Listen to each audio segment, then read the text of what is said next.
외식 물가가 1998년 이후 24년 만에 최고치를 기록한 가운데 하반기에도 오름세가 지속될 것이란 전망이 나옵니다. 경기 침체 우려가 커지며 금리 인상 수혜주마저 부진한 흐름을 이어가고 있습니다. 정부가 부동산 시장 안정을 위해 분양가 상한제를 대폭 손질하고 규제 완화에도 나섭니다. 집을 살 때 은행에서 대출 받기가 더욱 수월해지긴 했는데 이자 부담에 내 집 마련이 갈수록 힘들어지는 분위기입니다. 센 경제 라이브 시작합니다.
시청자 여러분 안녕하십니까. 센 경제 라이브 서정덕입니다. 지난달에 외식 물가 상승률이 1998년 이후 가장 높은 수준을 기록했습니다. 우크라이나 사태로 국제 식량 가격이 가파르게 상승한 영향 때문인데요. 올 하반기까지 외식 물가 오름세가 지속될 것이란 전망이 나오며 런치플레이션 우려도 더욱 높아지고 있습니다. 김미현 기자입니다. 한국은행이 오늘 발표한 물가 안정 목표 운영 상황 점검 보고서에서 가장 눈에 띄는 부분은 외식 물가 상승이었습니다. 지난달 외식 물가 상승률은 7.4%로 1998년 3월 7.6% 이후 가장 높은 수준을 보였습니다. 코로나 팬데믹 이전 3% 중후반을 이어왔던 것을 비교해보면 현재 상승률이 얼마나 높은지 가늠할 수 있습니다. 문제는 외식 물가 오름세가 하반기까지 쭉 이어갈 수 있다는 점입니다. 한국은행은 거리두기 해제에 따른 수요 증가와 인건비 상승 등이 더해지며 상방 압력이 상당 기간 이어질 가능성이 높다고 진단했습니다. 외식 물가를 끌어올리고 있는 물가 흐름도 좋진 않습니다. 한국은행은 앞으로 소비자 물가 상승률이 5%를 웃도는 오름세를 이어갈 것으로 전망했습니다.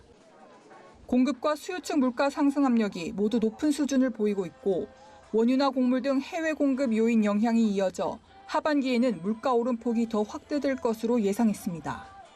고물가 행진이 지속되면서 한국은행의 0.5%포인트를 인상하는 빅스텝 가능성도 높아졌습니다. 이창용 한국은행 총재는 지난달에 이어 물가에 중심을 두고 통화정책을 운영하겠다고 밝혀 숨가쁜 기준금리 인상 움직임이 확실시되고 있습니다. 서울경제TV 김미현입니다. 경기 침체 우려가 커지며 증시 하락이 이어지고 있죠. 특히 금리 인상 수혜주로 꼽히는 금융주마저 하락하고 있는 건데요. 왜 그런 걸까요? 최민정 기자입니다. 경기 침체 우려가 부각되며 금리 인상 수혜주로 꼽히는 은행주와 보험주마저 부진한 흐름을 보이고 있습니다. 오늘 한국거래소에 따르면 KRX 은행지수와 KRX 보험지수는 이달 들어 각각 12.35%, 3.83% 떨어졌습니다. 통상 금리가 오르면 은행주는 대출금리와 예금금리의 차이인 예대마진이 개선되고 보험주는 채권운용 수익률이 오르기 때문에 은행주와 보험주는 금리 인상 수혜주로 분류됐습니다. 하지만 미국 연준의 자이언트 스텝 결정, ECB의 기준금리 인상 등 예상보다 빠른 금리 인상 속도에 경기 침체 우려가 부각되며 금리 인상 수혜주도 하락을 면치 못했습니다. 다가올 장단기 금리 역전 우려도 금융주 주가를 끌어내렸습니다. 경기의 장기적 전망에 직접적 영향을 받는 장기 금리가 올라간다는 건 향후 경기 전망이 밝지 못하다는 걸 뜻하기 때문입니다. 장단기 금리 역전 현상이 지속되면 단기로 자금을 조달해 장기로 운용하는 금융업의 수익 구조가 악화될 수 있어 주가에 타격을 주고 있습니다. 증권업계는 금리가 단기간에 많이 올라가게 되면 차주들의 이자 부담이 늘어나 부실이 증가할 개연성이 높아진다며 당분간 은행주의 상승은 힘들다고 내다봤습니다. 이에 최정욱 하나금융투자연구원은 금리 인상발 경기 침체 우려가 급부상하고 있는 상황이라며 미국 10년물과 2년물 간 장단기 금리 차는 6bp에 불과하고 국내 10년물과 3년물 간의 차이도 6bp에 불과해 조만간 역전 현상이 발생할 것이라며 은행주의 상승은 기대하기 어렵다고 전했습니다. 서울경제TV 최민정입니다. 금리 인상 수혜주로 꼽히는 은행주 금리 인상 호재에도 부진한 흐름을 이어갑니다. 오늘 한국거래소에 따르면 이달 들어 4대 금융지주의 평균 하락률은 11.97%로 나타납니다. 이는 일반적으로 금리가 오르면 예금과 대출 금리 간의 마진이 개선되는데 급격한 금리 인상으로 잠재 부실, 대출 연체율 위험 등 건전성 악화 우려가 높아졌기 때문입니다.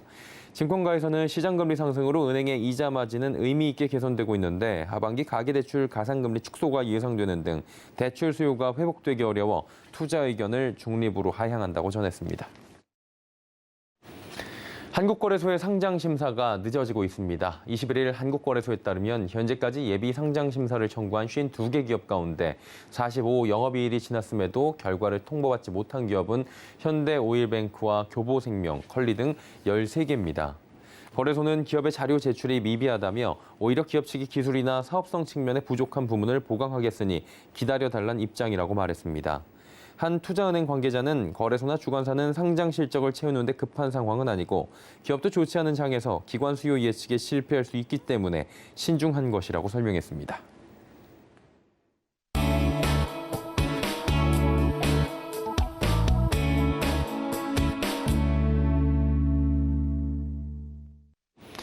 정부가 오늘 부동산 시장 안정화를 위해 첫 번째 대책을 대대적으로 내놨습니다. 부동산 관련 세금을 대폭 완화하고요. 신규 분양을 촉진할 수 있는 대안 마련에 집중한 것으로 보입니다. 자세한 내용 짚어보도록 하겠습니다. 부동산부의 설석용 기자 전화 연결돼 있습니다. 나와 있습니까? 네, 안녕하십니까? 예, 첫 번째 부동산 대책이에요, 이번이. 어떤 내용들이 구체적으로 포함됐는지 하나하나 설명해 주시죠.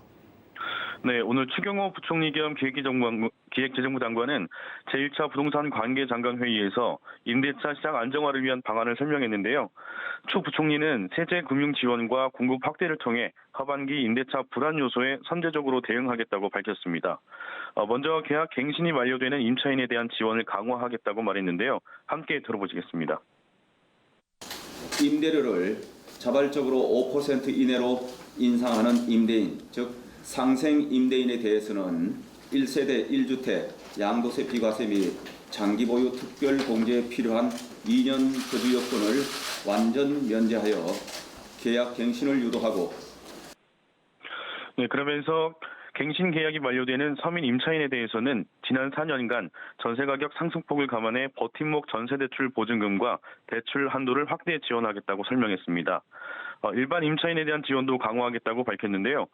전월세 임차인 주거부담 완화를 위해 월세세 공제율을 최대 12%에서 최대 15%로 상향 조정하고 전세 및 월세 보증금 대출 원리금 상환액에 대한 소득공제 한도를 연 300만 원에서 400만 원으로 확대하겠다고 말했습니다. 임대매물 공급 확대 방안도 나온 걸로 알고 있는데 이 부분은 어떤 내용입니까?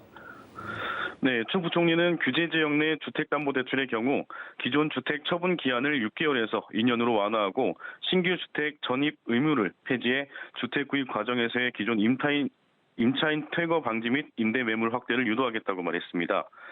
이어 분양가 상한제 실거주 의무 조건을 기존 최초 입주 가능일부터가 아닌 해당 주택의 양도, 상속, 증여 이전까지 실거주 기간으로 변경해 신축 아파트의 전월세 공급이 확대되도록 하겠다고 말했습니다. 또 그간 주택가격 상승 요인을 반영해 임대주택 양도 시 법인세 20% 추가 과세 면제를 위한 주택 가액 요건을 6억 원 이하에서 9억 원 이하로 완화해 서울 수도권 임대주택 공급을 촉진하겠다고 설명했습니다. 추 부총리는 10년 이상 임대한 건설임대주택에 대한 양도세 장기 보유 특별 공제 특례 시한을 올해 말에서 2024년 말까지 연장하겠다며 세금 혜택의 폭을 넓혔습니다. 임대차 3법에 관련해서는 시장 혼선 최소화, 임차인 주거 안정 기여 등을 종합적으로 고려해 합리적 개선 방안을 모색하고 국민적 공감대를 형성해 나가겠다고 말했습니다. 그 시장에서 가장 뜨거운 감자 중에 하나가 분양가 상한제인데 이거 개편하겠다고 발표했어요. 어떻게 개편한다고 하던가요? 네, 먼저 원희룡 국토교통부 장관은 이날 회의에서 충분한 주택 공급을 통한 국민 주거 안정이라는 목표하에 원활한 공급을 저해하는 규제 등을 질서 있게 합리화하겠다고 말했습니다.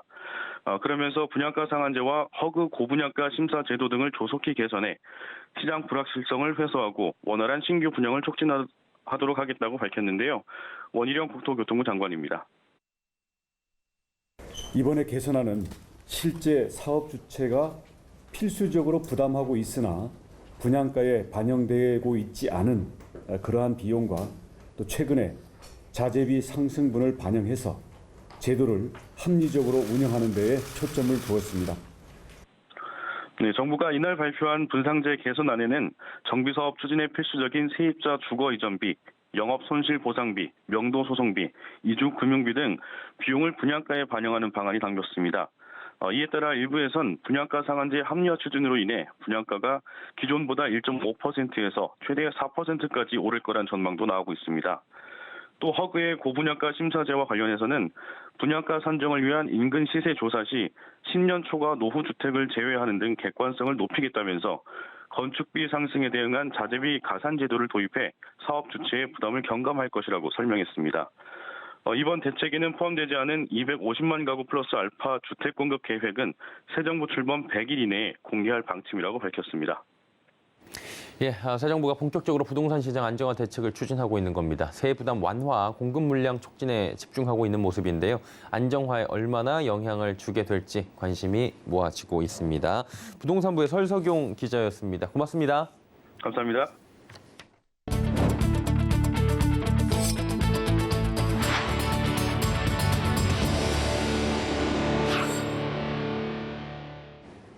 정부가 부동산 대출 규제 빗장을 풀어 집을 처음 사려는 사람들을 위한 금융 지원을 강화했습니다. 그런데 규제와는 별도로 이자가 비싸진 상황이라서 적극적 활용이 가능할지는 의문이 남습니다. 이지영 기자입니다. 집을 살 때 은행에서 대출받기가 이전보다 수월해질 전망입니다. 정부는 생애 첫 주택 구매자를 대상으로 주택담보대출 비율을 최대 80%까지 늘려주고 대출 한도도 기존 4억 원에서 6억 원까지 확대하기로 했습니다. 특히 시세 15억 원이 넘는 규제 지역 아파트는 대출이 불가능했는데 집을 처음 구입하는 사람에게는 예외적으로 해주는 등의 방안을 내놨습니다. 주택 구매 시 자금 조달의 어려움을 해소할 수 있게 된 셈인데 문제는 대출을 받은 뒤입니다. 이전과 달리 금리가 높아진 상황인데 더 많은 대출을 받을 수 있다 한들 매달 만만치 않은 이자 비용을 맞닥뜨려야 하는 탓입니다.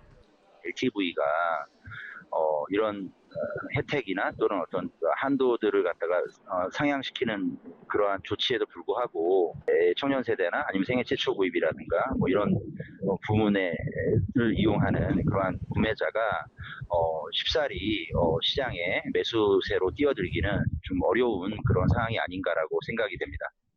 새 아파트 값도 오를 전망입니다. 정부는 오늘 분양가 상한제 개편안을 내놓으며 이번 제도 개선으로 분양가가 최대 4% 상승할 거라고 내다봤습니다. 통상 아파트 분양권자 중엔 무주택자의 실수요자들이 많이 몰리는데 새 아파트에 적용하는 중도금 대출 규제는 생애 첫 주택 구입자에게도 적용돼 이들이 분양권을 갖기는 어렵다는 지적이 나옵니다. 서울경제TV 이지영입니다.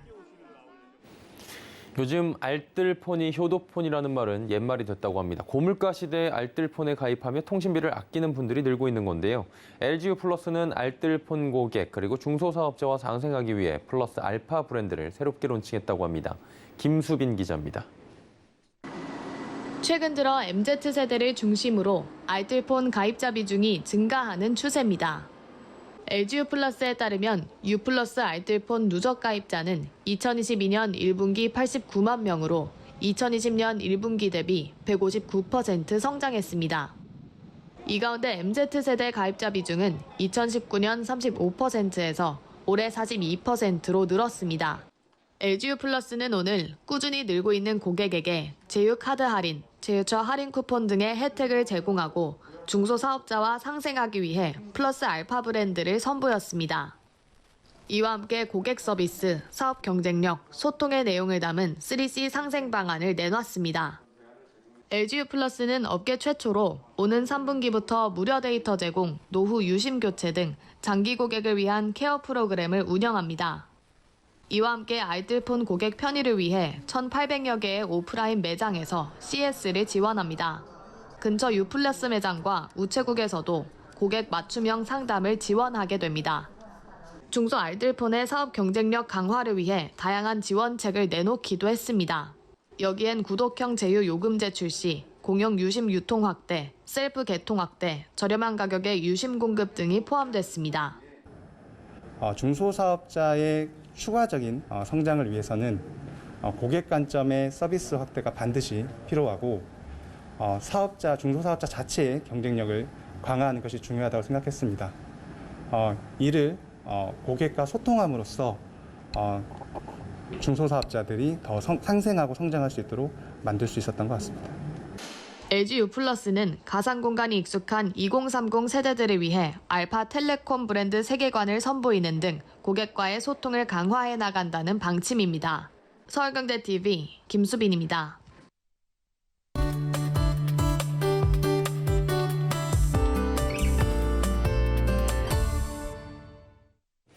유엔 사막화 방지 협약은 지난달 코트디부아르 아비잔에서 제15차 총회를 열었습니다.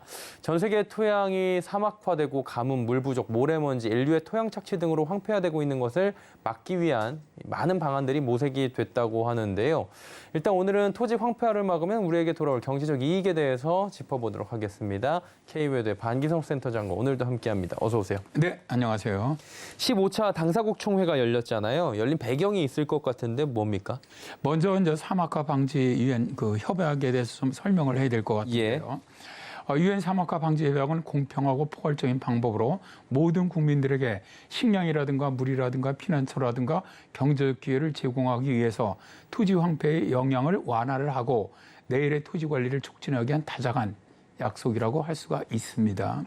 현재 지구의 40%에 달하는 토양이 황폐해지면서 인류의 절반에 직접적인 영향을 미치고 있고요. 세계 GDP의 절반을 위협하고 있다고 유엔 사막화 방지 협약은 밝혔는데요. 지금처럼 기후변화에 대응하지 않고 토양을 혹사한다면 2050년까지 남아메리카 크기의 지역에 토양 황폐화가 예측된다고 합니다. 2030년까지 황폐화된 토양 10억 헥타르를 복구하기 위해서는 10년 동안 1조 6천억 달러가 필요한데 이것은 현재 매년 지급되고 있는 화석 연료라든가 농업 보조금 7천억 달러보다는 아주 매우 적습니다. 따라서 급속한 기후변화와 또 다른 지구의 변화 속에서 식량 가격의 급등함에 따라서 토지를 좀 보존을 하고 복원을 하고 지속해서 사용하기 위한 위기 기반이 필요하다는 인식이 좀 이루어지면서 이번에 15차 당사국 총회가 개최됐다는 것이죠. 이번 총회에서는 196개국의 7천 명에 가까운 대표단이 민간 부분이라든가 시민사회, 여성, 청년 지도자, 언론 대표들과 함께 토지 경영의 미래에 관한 회의에 참석을 했는데요. 15차 당사국 총회의 테마는 토지, 인생, 유산. 희박함에서 번영으로서 지구의 생명줄인 토양이 현재와 미래 세대에게 계속 혜택을 줄 수 있도록 하기 위한 실천을 촉구하고 있습니다. 예. 토지 황폐화가 지금 굉장히 심하잖아요. 전 세계 40%의 토지가 황폐화되고 있다고 하는데 이를 좀 막기 위한 논의가 있었겠죠? 사실 이 토지 황폐화라는 것은 인류가 이제 토지를 갖다가 좀 착취를 함으로써 토지의 효용이라든가 어떻게 보면 생물 다양성이라든가 토양의 비옥함이라든가 전반적인 건강을 감소시키는 행동의 결과라고 보고 있는데요. 자, 이제 이것으로 인해서 토지 기반 자연 자본의 지속적 또는 장기적인 손실은 우리들에게 가난, 또 굶주림, 그리고 환경 오염을 가져오고 있고요. 인류가 살고 있는 지역으로는 가뭄이라든가 홍수라든가 산불과 같은 재난과 질병에 더욱더 취약하게 만들어버립니다. 특히 전 세계 인구 중에서 3명 중 1명이 살고 있는 지구 육지의 45% 이상을 덮고 있는 건조지대에서는 더욱 심각하다고 보는데요. 이번에 이제 15차 당사국 총회에서 이브라임 티아오 유엔 사막화 방지협약 사무총장은 대규모 토지 복구에 투자하는 것은 사막화라든가 토양 침식이라든가 농업 생산 손실과 싸우기 위한 강력하고 비용 효율적인 도구다. 유한한 자원이자 우리의 가장 귀중한 자연 자산으로서 우리는 땅을 당연하게 여기지 않을 것이다 라고 말합니다. 유엔 사막화 방지 협약은 토양이 세계적으로 급속히 훼손되고 있다고 보고 있는데요. 세계 인구를 위한 식량 안보를 보장하기 위해서는 건강한 토지 자원과 번영하는 생태가 필요하거든요. 그러나 현재 인류의 농업 관행은 전 세계 토양을 자연적 과정보다도 100배 이상 빨리 황폐화시키고 있다는 것이죠. 토지 황폐는 식량 문제뿐만 아니라 강우 패턴을 변화시키고요. 또 방해하고요. 가뭄이라든가 홍수와 같은 극단적인 날씨를 악화시키고요. 기후위기를 또 가져옵니다. 따라서 이것으로 인한 빈곤이나 갈등이나 기후난민 등 사회적 정책 불안정을 초래하는 것이죠. 이것을 막기 위해서 유엔 사막화 방지 협약에 토지 황폐와 중립 목표를 세워 실행을 하고 있는데요. 토지 황폐와 중립은 식량 안보를 강화하기 위해서 토지 자원의 양과 질이 지정된 시간적, 공간적 규모 및 생태계 내에서 안정적으로 유지되거나 증가되는 상태라고 볼 수가 있죠. 이들은 2030년까지 토지 악화를 막겠다고 약속했거나 혹은 목표로 하고 있는 196개국 중에서 129개국을 돕고 있습니다. 현재. 토지 황폐 중립을 달성하기 위한 세 가지가 동시에 수행이 되고 있는데요. 첫 번째가 기존의 건강한 토지를 유지함으로써 토지의 새로운 황폐화를 방지한다.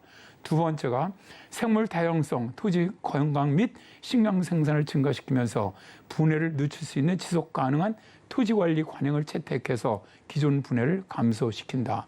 세 번째가 훼손된 토지를 자연 상태 또는 생산적인 상태로 복원하기 위한 노력을 강화한다는 겁니다. 예, 이게 인류의 토양 혹사가 원인이 될 수 있다고 말씀해 주셨는데 그 기후 변화도 심각하잖아요. 이로 인한 토양 황폐화도 영향이 좀 있을 것 같은데요. 그렇습니다. 사실은 저 토양 황폐화의 가장 큰 원인은 가뭄이라고 볼 수가 있죠. 그렇죠. 예. 이번 그래서 15차 당사국 총회 의제 중 가장 중요한 것이 가뭄의 복원력입니다. 2000년 이후 가뭄이 29% 증가를 하고 긴급한 조처가 취해지지 않게 되면 2050년까지 세계 인구의 4분의 3이 가뭄의 영향을 받을 것이라고 유엔 사막화 방지 협약은 주장을 하고 있는데요. 가뭄은 자연재해의 15%를 차지하고 있지만 1970년에서 2019년 사이에 약 65만 명의 사망자를 불러왔고요. 인명피해로는 최고를 기록을 했습니다. 2022년 현재 거의 1억 6천만 명의 어린이들이 심각하고 장기적인 가뭄에 노출돼 있고요. 가뭄으로 인한 경제적 피해는 1998년부터 2017년까지 약 1,240억 달러를 기록을 했습니다.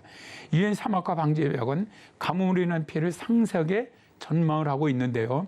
첫째, 2030년까지 약 7억 명의 사람들이 가뭄으로 인해서 쫓겨날 위험에 처할 것이다. 둘째, 2040년까지 4명 중 1명의 아이들이 극심한 물 부족 지역에 살게 될 것이다. 셋째, 2050년까지 가뭄은 세계 인구의 4분의 3 이상에 영향을 미칠 수 있으며 현재의 36억 명에서 증가한 48억에서 57억 명의 사람들이 매년 적어도 한 달 동안 물 부족 지역에 살게 될 것이다. 넷째, 물 부족, 농작물 생산성의 저하, 해수면 상승, 인구 과잉과 같은 다른 요인들과 함께 주로 가뭄으로 인해서 2050년까지 최대 2억 1,600만 명의 사람들이 기후난민이 될 것이다 라고 주장하고 있습니다. 예. 대가뭄의 원인도 굉장히 크게 작용을 했다. 뭐 이런 얘기들이 지금 있어요. 식량 가격 상승의 부분에 보면은 그만큼 가뭄이 인류에게 주는 영향이 지금 굉장히 큰 상황이잖아요. 반대로 땅이 가물지 않게 관리할 수 있다면은 굉장히 큰 이득이 될 수 있을 것 같은데 이런 얘기들도 좀 나오지 않습니까? 네, 그렇습니다. 지난 세기에 발생했던 대규모 가뭄으로 인해서 1,000만 명 이상이 사망을 했고요. 이로 인해서 전 세계적으로 수천억 달러의 경제적 손실이 발생을 했고 또 이 숫자들은 지금 계속 증가하고 있습니다. 심각한 가뭄은 아프리카에 가장 큰 영향을 주고 있는데요. 지난 100년 동안 기록된 300건 이상의 대가뭄 사건의 44%를 아프리카 지역이 차지하고 있고요. 현재 극심한 가뭄으로 인한 사헬 지역의 기후재해가 더욱 빈번해지고 심해지고 있습니다. 유럽에서 지난 한 세기 동안 45건의 주요 가뭄 사건이 발생하면서 수백만 명의 사람들이 피해를 입었고 278억 달러 이상의 경제적 손실을 입었습니다. 오늘날에도 유럽 연합 내 연평균 국토 면적의 15% 그리고 인구의 17%가 가뭄의 영향을 받고 있습니다. 미국에서는 지난 세기에 걸쳐 가뭄으로 인한 농작물 흉작과 기타 경제적 손실이 총 수천억 달러에 달했고요. 자, 그러나 전 세계의 힘을 합쳐서 토지 황폐화를 막고 복원하거나 보호하게 될 경우 인류가 얻는 이익은 엄청난데요. 경제적 이익은 매년 125조 원에서 140조 달러 그러니까 125조에서 140조 달러에 달할 것으로 보고 있는데 예. 이것은 2021년 세계 GDP 93조 달러보다 최대 50%가 더 많은 겁니다. 또한 토지나 산림이나 기타 생태계를 복원하는 것은 지구온난화를 1.5도로 제한하는 데 필요한 비용을 3분의 1 이상 줄일 수가 있기 때문에 경제적으로 아주 매우 큰 이익이라고 봅니다. 기후변화의 영향을 좀 저지를 하고요. 인류가 저지른 토지 황폐를 막고 나무를 심고 환경을 보호하면 우리가 투입한 돈의 몇 배 이상의 경쟁 이익을 얻을 수 있다는 것 꼭 알았으면 좋겠습니다. 예, 토지 복원의 경제적 가치에 대해서 오늘 짚어주셨습니다. K외대 반기성 센터장과 함께했습니다. 고맙습니다. 네, 감사합니다.